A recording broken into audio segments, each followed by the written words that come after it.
It was after midnight when Adaora dragged her mother to the back of their compound. The village was asleep. The stars were hiding.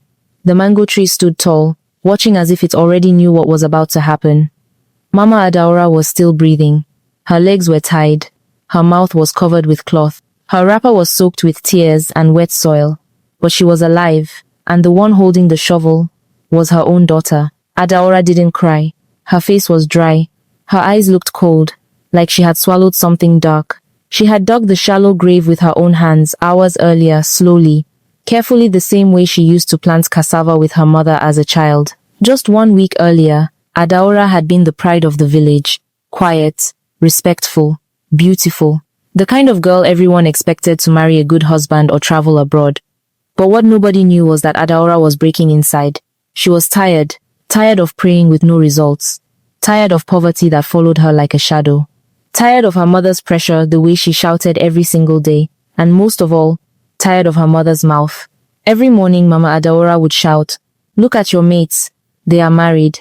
They are sending money to their parents. Me, I'm still feeding you. A full-grown woman. Adaora, you want to kill me with shame? You just sit here, eating my food, waiting for what? Manna from heaven?" No matter what Adaora did, it was never enough. She would cook, her mother would say the soup had no salt. If she cleaned, her mother would point at one corner and say, "So you didn't see this dust, eh? That's how you'll behave in your husband's house." She would dress nicely, her mother would say, "You're not getting younger. Is it fashion that will marry you?" Adaora tried to understand. She knew her mother was just worried, but the pressure became too much. The comparisons, the insults, the gossip with neighbors, the slaps when she answered back, the shame when her mother shouted at her in public. "I don't know what I did to God to deserve this kind of daughter. Imagine me still buying soap for a grown woman." One day, Adaora sat behind the house and cried, not because she hated her mother, but because she hated herself. "Maybe I really am useless," she whispered. "Maybe I really am a disappointment." That evening, as she walked to buy salt for her mother, she saw 3 girls standing near the bush path. They looked so clean, so rich, their skin glowing, their clothes smooth and neat, their shoes shining like Lagos girls. One of them smiled at her. "Hello, what's your name?" "Adaora," she replied shyly. "Do you want your life to change?" the girl asked. Adaora paused. "What do you mean?" "We know what it feels like to be tired, to be talked down, to feel invisible," the girl said. "There's a place where girls like us rise. A circle of power. A family of success." Adaora blinked. "Like a job? Or business?" The girl laughed softly. "Something better. We don't just make money. We shine. People respect us. No man breaks our heart. No mother shouts at us again. No more shame. No more poverty," another one added. That night, Adaora followed them. She didn't ask too many questions. She just wanted peace. And maybe some money too. The place they took her was deep inside the bush, far away from the village. There was a small hut with candles, mirrors, and perfume smoke in the air. A woman in red sat on a mat and looked at Adaora. "You are tired," she said. Adaora nodded. "You want power." Adaora nodded again. "Then take this soap. Use it every morning. Rub this cream only at night. And never remove this red bracelet from your wrist." Adaora returned home quietly. Just 1 bath, 1 cream, 1 red bracelet, and from that moment, her life began to change. She became more beautiful. Men chased her like flies. Money started flowing. She bought food without checking the price. She built a new house. Even her mother calmed down and said, Adaora, God has finally answered us all, that your online boyfriend is really trying." Because Adaora had lied to her that she met a rich man online who had been sending her money. Mama Adaora's mouth finally calmed down.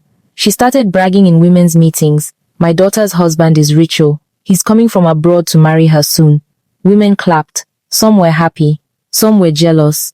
Some whispered behind her back. But Mama Adaora didn't care. She started wearing new lace wrappers. She started eating fried rice and chicken, not yam and oil. For the first time in years, she smiled proudly as she walked through the village. But what Mama Adaora didn't know was this. Her daughter had made a deal, and it came with a price. A week after she joined the circle, they gave Adaora her final instruction. The same woman in red looked into her eyes and said, "To rise fully," Adaora asked, "What do you want me to do?" The woman came closer. "You must bury your mother alive." Adaora's heart stopped. "What?" "She is your root." the voice that prays too much, the only thing blocking your full power. But she is my mother. The woman smiled. Exactly. That is why it must be her. You want to rise? Then you must return what gave you life. We didn't say kill. We said, bury. Bury her alive, so her last breath can feed your new life. Adaora went home that night and stared at her mother while she was sleeping. Tears dropped down her cheek, but she remembered all the years of shouting. All the times she was called useless. All the times her mother made her feel small. If I don't do this, she whispered, they will take everything back. I will return to suffering.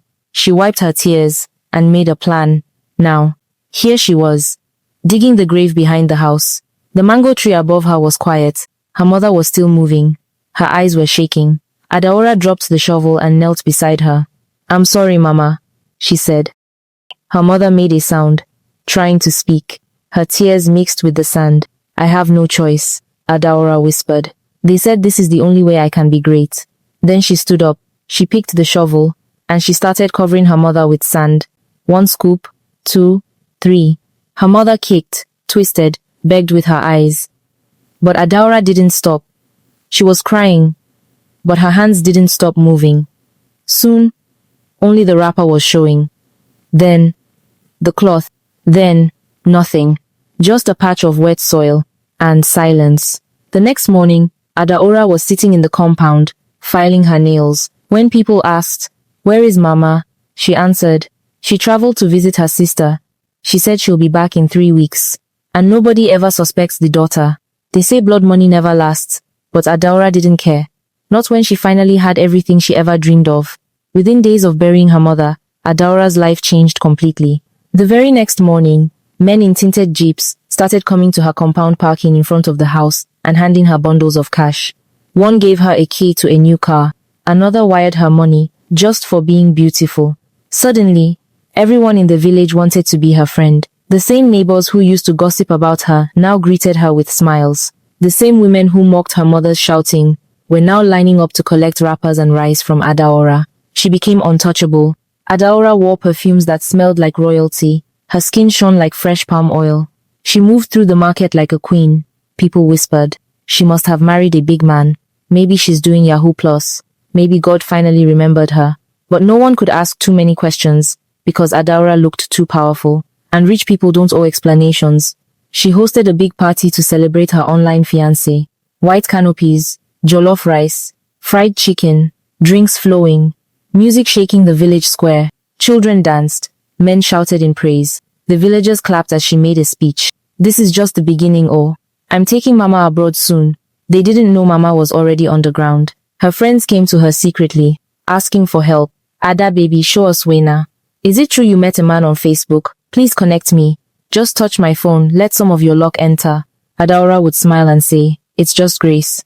But deep down, she knew what it was. The price. And for weeks, she lived happily, enjoying her new life. Just power. Just the good life.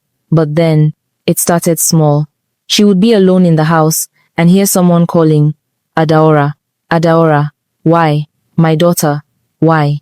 At night, she heard a knock on her door. Knock. Knock, knock. She opened it. No one was there. She looked around the compound. She found no one. Maybe her mind was playing tricks. Adaora stopped sleeping. Every night, the voice came closer. Every night, the dreams grew darker. Sometimes, she heard her mother's voice in the kitchen frying something. Sometimes, it came from the bathroom singing an old church song. But every time she turned on the light, there was nothing. Only the smell of fresh earth and kerosene. One night, Adaora began to bleed from her nose. At first, it was small. Then, every time she heard the voice, blood would drip onto her pillow or into her food. She didn't tell anyone. She just tied a scarf around her head and pretended to be fine. But her eyes were red, her body trembled, her skin grew pale. And still, the villagers adored her. But inside her chest, her mother's voice was digging. She was sitting in the living room, rocking back and forth, whispering the Lord's Prayer. Even though she hadn't prayed in years. The lights went off. The room went cold. The air grew heavy. Then came the footsteps, slow and heavy. Not on the ground. From inside the walls. They circled the house. Then stopped behind her. Adaora didn't turn. She couldn't. She closed her eyes. The air behind her grew hotter, wet, and then a voice loud and close breathed into her ear. "Dig me out, or join me." She screamed and ran outside barefoot. Her wrapper flew off one shoulder. She ran to the village square, crying. People came out of their houses. Children stared. "Mama's voice is chasing me," she shouted. I hear her everywhere." They rushed toward her, confused. "Adaora, what are you talking about?" She fell on the ground, shaking like someone touched by fire. "I buried her alive," she cried. "I buried my own mother." Gasps, shouts, fear. She continued, louder, not caring anymore. "She didn't travel. I lied. I tied her hands. I covered her mouth. I threw sand on her face. I heard her begging, but I didn't stop. I wanted power. I wanted money." The sisterhood told me. The chief stepped forward. "What did you say about your mother?"